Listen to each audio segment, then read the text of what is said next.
It's the end of the day with Ray. Hello, my friends. I want to have a heart-to-heart with my friends in the imaging channel. And I know a lot of you are going to say, oh, damn it, Ray, why are you yelling at us during this crisis? I'm not going to try to yell at you. What I want to do is talk to you, and I want to talk to you in a way that most people won't. And quite frankly, I don't really care if you want to listen, because I think there's a whole lot of people that do. But here's the reality, my friends. I was reading an article about Amazon, our friends over at Amazon.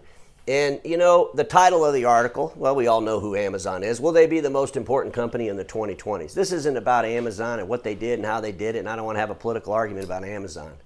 What I want to tell you is bullet point number 2 in the article. Amazon got there by actually doing what other companies say they do, focusing relentlessly on customers and being willing to experiment, fail, and learn. Amazon went where the customers were going. Quite frankly, they prepared before the customers ever get there. And they're pretty consistent at doing that. And now I want to talk about an article that I wrote. Oh, that's just because what Ray does, those that are complaining about this. But here's the reality, my friends. I wrote an article. The title of the article was Imaging Channel, Why Should Amazon Have All the Fun? And I was talking about Amazon going into your customers and preparing those customers to work from home. Amazon has the data for most of the businesses in the country, matter of fact, in the world. They're positioned perfectly to help those end users migrate those workers home. I wrote an article, gave you the roadmap, told you how they're going to do it. And here, oh, by the way, you wouldn't have saw this article in the regular industry media publications because it's probably controversial. I probably used the word commodity. Of course, they can't write about commodities. That's too bad. It might make a manufacturer mad. I probably wrote something about the overspecting and overselling of A3s. Oh, that would make people upset. Can't talk about that. Instead, since I wrote this article, here's some of the articles we've seen in the regular publications. How about this one? Millennials love to print. Boy, that really helped us all prepare for the pandemic. Millennials love to print. We were having parties about that article. I told you so. Print's going to be here forever. Silly, silly, silly. How about the one, I think it was IDC. Managed print services will be a $50 billion business by the year 2025. Ha! I wonder how they're going to revise that article.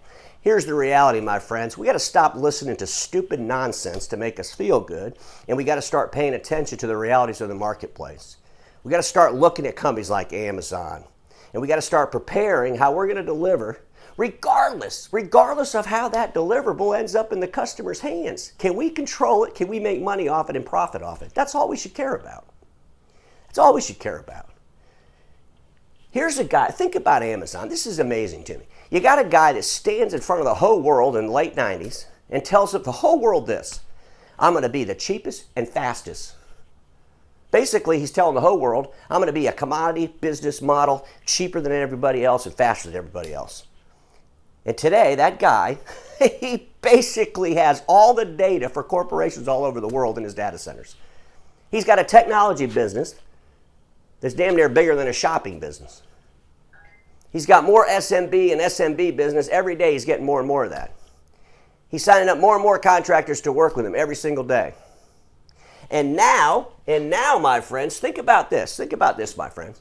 Here is Jeff Bezos and his team at Amazon. And think of the data they're getting. This is amazing. Think about the data they're getting. So here's some of the data they're getting. Hey, when Ray worked at the office, well, he was only on Amazon maybe 30 minutes a week. But ever since he started working at home, he's on Amazon like an hour and a half a week.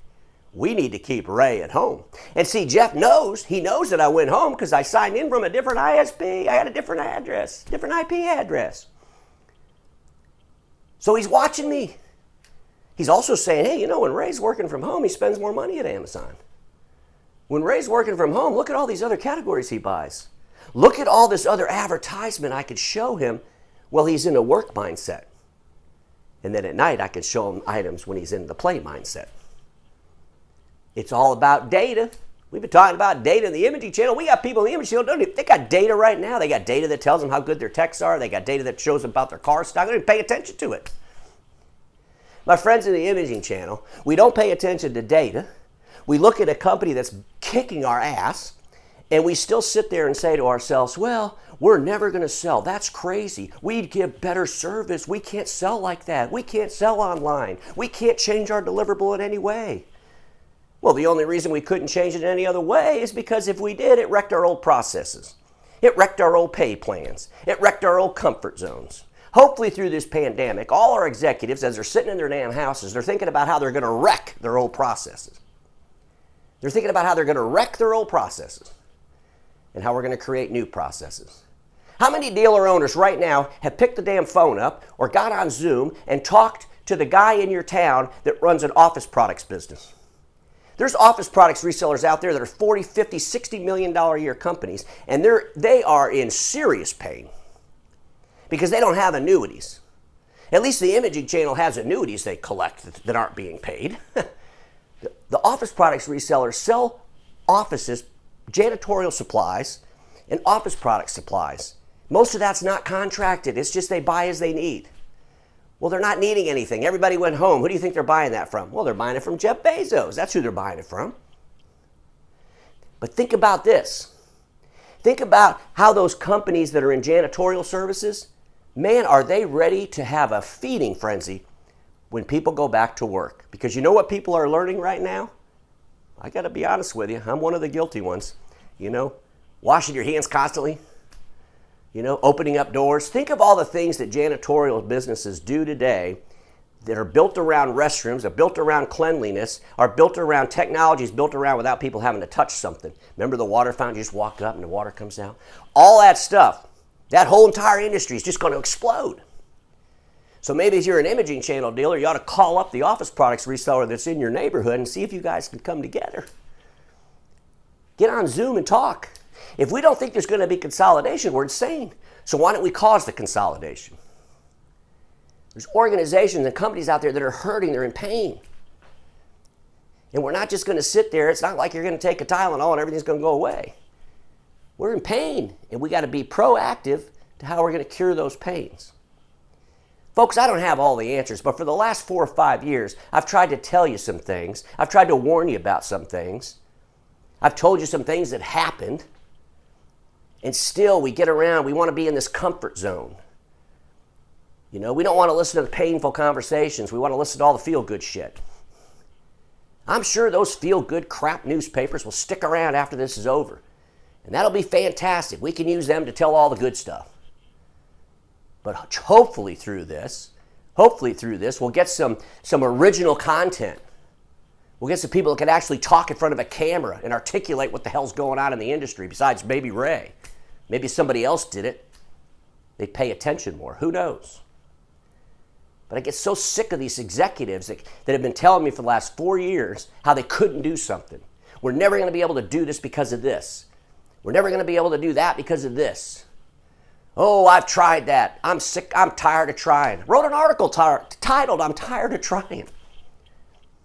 Because I hear executives say that. Yeah, I'm tired of trying. We tried that. We tried that crap before. He'll never listen. She'll never listen. Folks, if you work in an environment and you're trying to move the needle and the person above you wants to stick in status quo and you know in your mind and you're a senior leader in that organization that person's a lunatic, then leave. I don't want to say it out loud, but have the, to get up and leave. You should never work a day longer anywhere that doesn't satisfy you, especially if you're a leader. We've got so many people hanging around waiting to retire. Hopefully a whole lot of you just retire the hell out of our industry through this. I really hope that happens. And I don't want to be cynical, but it's the truth. We've heard this over and over and over again for the last 4 or 5 years. Nothing will happen until I retire. Well, guess what? Retirement date's today. It came. The pandemic. The pandemic should cause those people to retire. So take this time to really understand where we're going to go and really think out of the box. Those that have been afraid of me for the last 4 or 5 years, why don't you call me up and talk to me? I don't have all the answers, but I can damn sure spark your imagination. Go to my website, endofthedaywithray.com. There's 200 articles. They're all categorized. Videos all through there. All that stuff you won't find. You won't find that in the other magazines or blogs in our industry. Because they want to talk about millennials liking to print.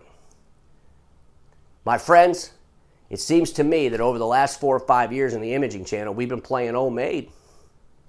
And now we're all stuck with the card. But we're stuck with the cards we dealt. And now it's time to deal new cards. It's time to look at new places, because every damn one of us knows this. Status quo is the killer of all that'll be invented. Don't get stuck in status quo, and I'll see you all tomorrow.